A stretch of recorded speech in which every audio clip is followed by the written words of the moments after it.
This game sucks. Castlevania 1 and 3 are great classic Nintendo games, but for Castlevania 2, Simon's Quest, the game designers obviously were not thinking straight. At first, it seems like a pretty decent game, a little different from the first in the series, but that's okay. Zelda 2 was different from the first, Mario 2 was different, but they were all good. The first thing that's strikingly different is the fact that you have to go through towns, talk to people, and buy stuff. Never really minded that. It makes it a little more like an adventure story, and it's kind of like Zelda, so that's okay. But the first problem comes in when it changes from day to night.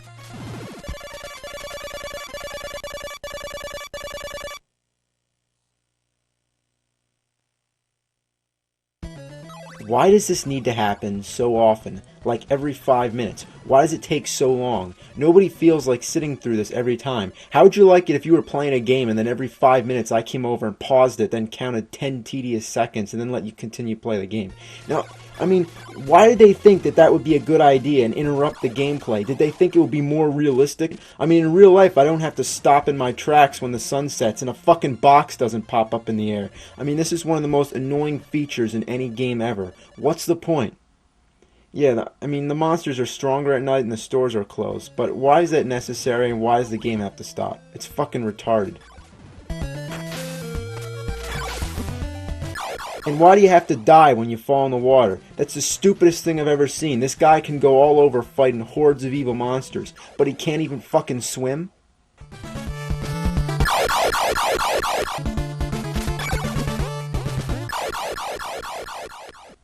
Sometimes I don't feel like going down the stairs just to get down to ground level. I mean, there's no reason I should have to do that when I can just take a shortcut and jump down. But oops, I shouldn't do that. There might be water down there. Another thing that's really annoying about this game is the fact that you have to buy weapons and items. I mean, still, it's not uncommon. You know, like I said, that's the same thing you have to do in many great games like Zelda, but let me explain.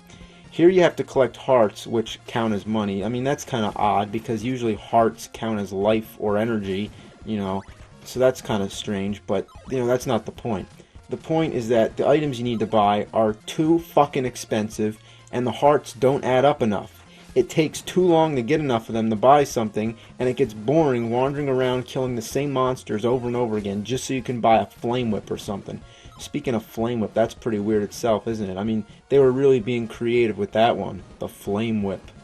Anyway, about the hearts. It takes too long to buy stuff, and to add on to the problem, when you die, you lose all your hearts and you have to start all over again. I mean, doing this doesn't add to any of the game's difficulty or challenge, it just makes us have to do more of the same monotonous stuff over again, and it's not fun, it's boring.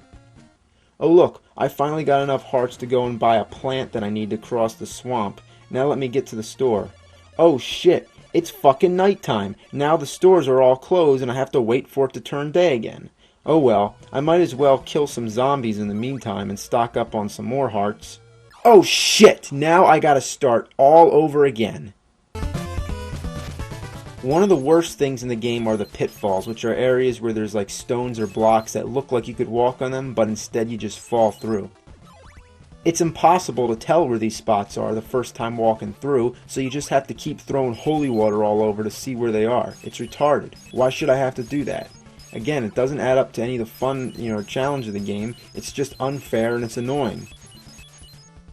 In the dungeons, there's no bosses at the end, which is a big disappointment. Every Nintendo gamester knows that at the end of a level or a dungeon, labyrinth or whatever, there's always supposed to be a big guy who you fight. But here, they just got lazy and only put a few bosses in the game and left some of the dungeons just empty, like this one.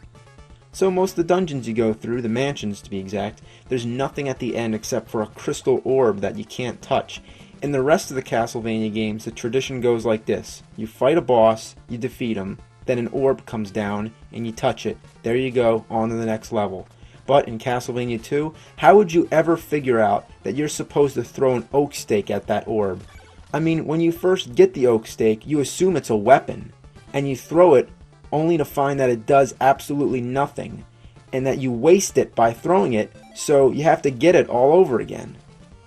There are parts in the game that are definitely not self-explanatory and are too hard to figure out. Take this dead end, for example. Would you guess that you're supposed to pass through this wall? How? You have to kneel down by it for like 10 seconds. Now still, that's not enough to make it so cryptic and hidden that we can't figure it out. Oh, please give us more for our buck and make it harder so we can wander around the whole game and exhaust every possibility before we find out. Okay, guess what?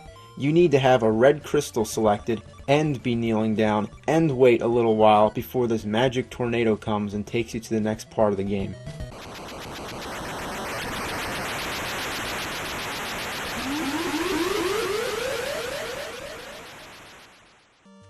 Most of the townspeople have things to say which aren't important at all, so why do you have to read them?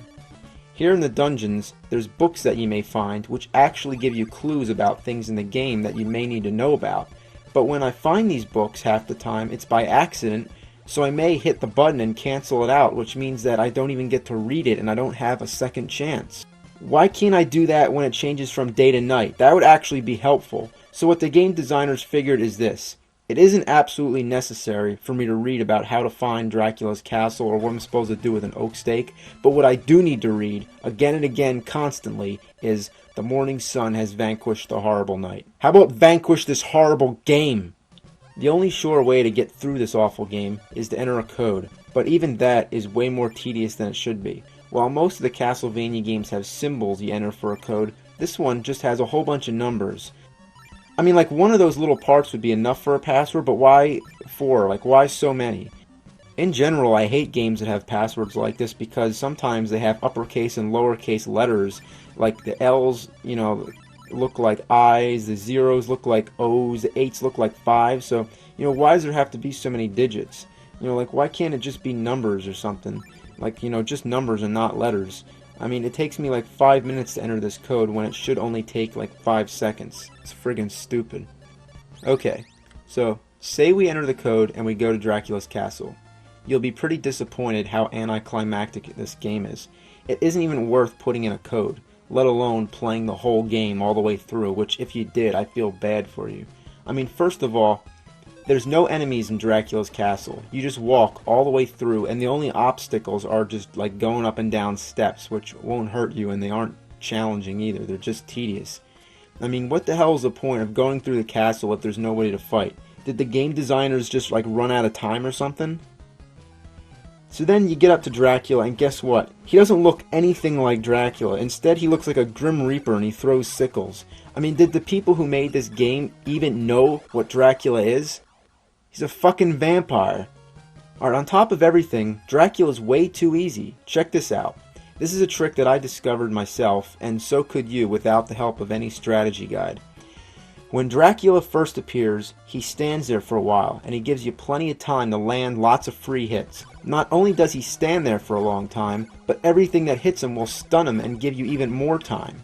Naturally, you'll probably be using the flames because it's one of the most effective weapons in the game, but using it against Dracula, it makes it simply impossible for him to even do anything. He has no chance. The second you start throwing that shit at him, you've already won.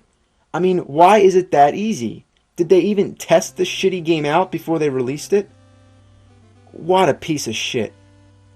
I mean, I feel horrible that I had to play this game in order to make this video, but I did it to demonstrate its dreadfulness, and I forced myself to play it just so that you don't have to. So you should thank me for telling you to stay away from this horrible, steaming pile of goat shit.